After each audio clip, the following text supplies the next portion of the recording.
Oke, jumpa lagi dengan Edwin di channel analisis laporan keuangan. Untuk kali ini saya bahas Bank Jatim ya, BJTM 2026 Q1. Oh, teman-teman ada analisis yang lebih lengkap, lebih akurat, langsung aja tulis di kolom komentar ya. Oke, untuk BJTM kita langsung aja ke analisis. Kita lihat dulu untuk riwayat bagian dividennya ya. Teman-teman tahu kalau BJTM ini rutin bagi dividen ya dari tahun buku 2012 sampai sekarang 2024. Ya, jadi ini adalah perusahaan yang baik. Ya, perusahaan yang bagi dividen itu adalah perusahaan yang memang sudah terbukti profit dari bisnisnya ya, dan juga punya kondisi keuangan yang sehat. Jadi yang seperti ini layak untuk dilihat lebih lanjut ya. Oke, sebelum kita pindahkan data-data keuangannya, ini saya sampaikan dulu ya kalau Excel ini adalah untuk format non-bank ya. Jadi untuk pengisian datanya disesuaikan aja. Dan juga ini hanya terbatas hanya bahas yang ada di sini aja ya. Jadi saya nggak bahas seperti apa non-performing loan gitu ya, capital adequacy ratio, loan to deposit ratio gitu, rasio-rasio perbankan ini saya nggak bahas ya. Jadi teman-teman yang hitung aja, yang nilai sendiri ya kurangnya gitu. Oke, kita langsung cek dulu untuk kas tarakas ya, yang ini nilainya. Nah, ini kita harus lihat kas tarakas karena kas tarakas ini adalah jumlah uang yang ada di dalam dompet perusahaan. Jadi si uang kas ini punya fungsi untuk bayar operasional, ekspansi, dan juga untuk bayar pinjaman ke bank ya. Jadi nilainya nggak boleh terlalu sedikit. Nah, untuk BJTM memang untuk posisi kasnya ini turun 455 miliar ya, turun 10%. Nanti detailnya kita cek di laporan arus kasnya. Berikutnya kita langsung ke ekuitas, langsung pilih ke saldo labanya dulu ya. Yang ini nilainya. Nah, ini kita harus lihat saldo laba, karena saldo laba ini adalah total akumulasi keuntungan yang telah dihasilkan perusahaan dari semenjak perusahaan yang pertama kali berdiri sampai sekarang 2026 Q1. Nah, jadi BJTM sampai 2026 Q1 ini telah profit sebesar 8,8 triliun ya, di luar dividen yang telah dibagikan. Jadi ini adalah perusahaan yang bagus ya, yang terbukti profit, saldo labanya positif, dia bisa bagi dividen juga. Karena kalau dia cuma untung aja nggak ada bagi dividen, itu saya asumsikan perusahaan tersebut cuma untung di atas kertas saja. Ya, nggak ada nilai tambah untuk pemegang sahamnya gitu.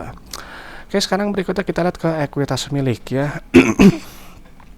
Oke, di sini kita nggak ada ekuitas milik, ada jumlah ekuitas ya, dan ada KNP ya, berarti ekuitas miliknya ya kita kurangin aja, ini dikurangin ini. Kita isi dulu untuk total ekuitasnya dulu ya. Ya, tinggal dikurangin aja, nggak susah kok. Oke, ya. Oke, di sini kita lihat ya untuk rasio saldo laba terhadap modal awal di 0,65. Artinya BJTM ini telah profit sebesar 0,65 kali modal awalnya. Ya, kelihatannya belum satu ya, belum balik modal. Tapi ini di luar dividen. Ya, jadi kalau misalnya dividen dihitung ulang ini nilai pasti udah di atas satu ya, udah balik modal pasti. Gitu ya, cuman BJTM dia nggak menahan profitnya gitu ya, jadi dia bagikan ke dalam bentuk dividen kepada pemegang sahamnya ya. Ini kepada pemegang saham yang seperti ini ya, perusahaan yang baik. Nah, secara PBV ini memang cukup murah juga. Dihargai di bawah PBV 1 ya, di 0,65 dengan potensi profit 52% kalau dia mencapai ke book value di 925. Per harga 8 Mei ini harga 605 ya gitu ya, dan secara rasio harga terhadap saldo laba per lembar juga ini di 1,02 ya, jadi mungkin bisa dibilang sudah cukup murah juga saya rasa ya untuk BJTM. Berikutnya kita lihat ke laba ruginya dulu ya, kita langsung ke pendapatan yang ini nilainya ya, pendapatan bunga dari syariah dia berarti ada 2. Nah, ini kita harus lihat pendapatan karena untuk lihat pertumbuhan perusahaan ya, pertumbuhan yang perusahaan yang baik ya cenderung bertumbuh ya pendapatannya. Nah, di sini kita lihat pendapatan dia naik 891 miliar ya, tumbuh 35%. Ini bagus gitu ya.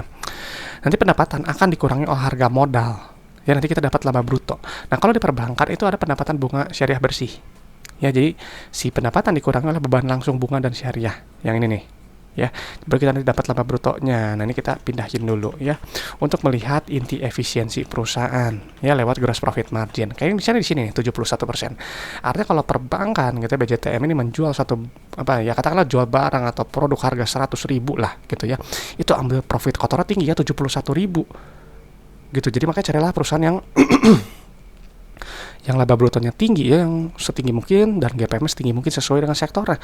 Karena semakin besar laba bruto nanti semakin besar juga laba bersihnya. Ya, karena laba bruto akan dikurangi oleh beban operasional, non operasional, beban pajak. Baru nanti kita dapat laba periode berjalan. Ya, yang ini nilainya nih. Inti dari laporan laba rugi ya, perusahaan ini untung atau enggak. Nah, di sini kita lihatnya PBV ini murah ya, tadinya saya rasa ya di 0,65, secara PER juga saya rasa ini murah juga ya, di 5,8 ya, di bawah 10, di atas 5 gitu, jadi masuk akal gitu. Per itu adalah jumlah waktu dalam satuan tahun untuk balik modal berdasarkan earning per share ya. Jadi kalau beli BJTM per 5 gitu ya, sediakan holding period untuk 5 tahun ya gitu. Jadi saya rasa ini PBV per ini cukup murah ya. Biasanya kadang yang kayak gini ciri-ciri yang Lo Keng Hong suka biasanya ya, PBV rendah gitu ya. Oke, sekarang kita lihat ke laporan arus kasnya ya. Langsung pilih ke ini, penerimaan bunga syariah ya, yang atas ini ya. Nah, ini harus kita lihat karena untuk melihat jumlah uang yang customer bayar ke perusahaan. Ya, di sini kita lihat rasionya tinggi 98%, ya, artinya customer bayar hampir selalu penuh, ya. Dan terima kasih ini harus tinggi kan digunakan untuk aktivitas-aktivitas perusahaan, ya. Nah, di sini kita lihat ya untuk penerimaan kas ini tumbuh 960 miliar, naik 40% nih. Bagus ya. Nanti penerimaan kas ini digunakan untuk bayar operasional, nanti kita dapat net CFO, ya.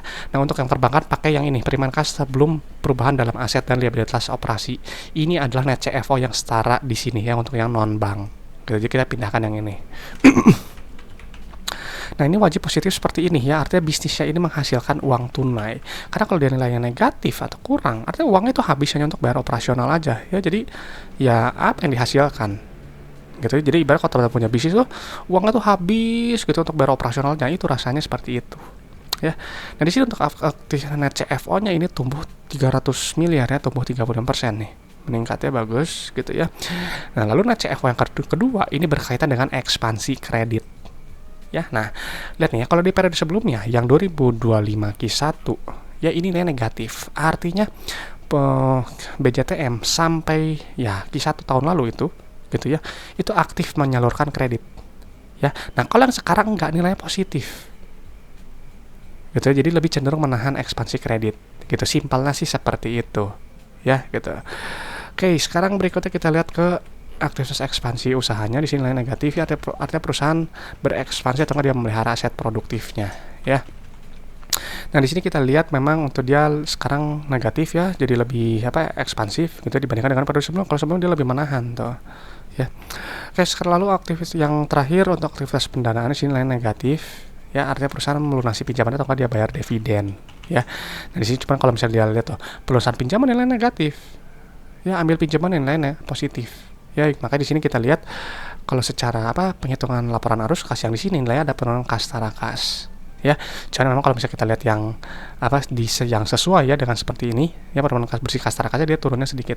Ya, karena tadi kita nggak memperhitungkan yang ini ya, CFO yang kedua ini. Gitu. Nah, cuman nggak masalah gitu ya, karena kalau saya lihat sih untuk BJTM secara cash flow sebenarnya ini masih bagus gitu ya, masih sehat gitu. Nah, cuman memang tetap ya teman-teman nanti yang harus hitung sendiri ya rasio-rasio perbankannya seperti non performing loan-nya, capital adequacy ratio-nya gitu ya, dan rasio-rasio perbankan lainnya gitu ya, karena ini hanya sekilas saja, saya bahas sampai sini aja ya. Nah, jadi setelah saya pindahkan BJTM, saya rasa BJTM ini adalah perusahaan yang baik ya, dia rutin bagi dividen ya, ada nilai tambah untuk pemegang sahamnya. Dan BJTM ini telah profit ya sebesar 0,65 kali modal awal ya, pasti ini udah di atas 1 gitu ya, udah balik modal gitu ya. Dan secara PBV dihargai cukup murah di 0,65 dengan potensi profit 52% kalau dia mencapai ke book value-nya ya. Secara PER juga ini cukup murah di 5,8 dan secara cash flow saya rasa sehat. Ya gitu. Cuma tadi tinggal yang rasio-rasio yang kurang aja, nanti yang teman-teman nilai sendiri ya. Oke teman-teman, itu aja, dan saya selalu ingatkan ya ke teman-teman kalau analisis laporan keuangan itu hanyalah sebagian kecil dari fundamental, hanya melihat kinerja masa lalu ya. Jadi untuk prospek kedepannya teman-teman yang harus nilai sendiri. Dan juga saya nggak bahas harga saham ya, kapan naik kapan turun saya nggak tahu ya, itu kita kembalikan ke mekanisme pasar aja. Dan juga untuk valuasi hanya pakai PBV dan PER ya, sederhana. Jika teman-teman ada metode valuasi yang lebih bagus, lebih akurat gitu, silakan pakai aja gitu, hitung aja gitu, karena valuasi itu sifatnya subjektif dan relatif ya, berbeda untuk tiap orang. Oke teman-teman, itu aja, terima kasih sudah menyimak ya, semoga bermanfaat. Nah, kalau ada pertanyaan dari saham langsung aja tulis di kolom komentar ya teman-teman. Saya Dun dari channel analisis laporan keuangan, sampai jumpa di video-video berikutnya.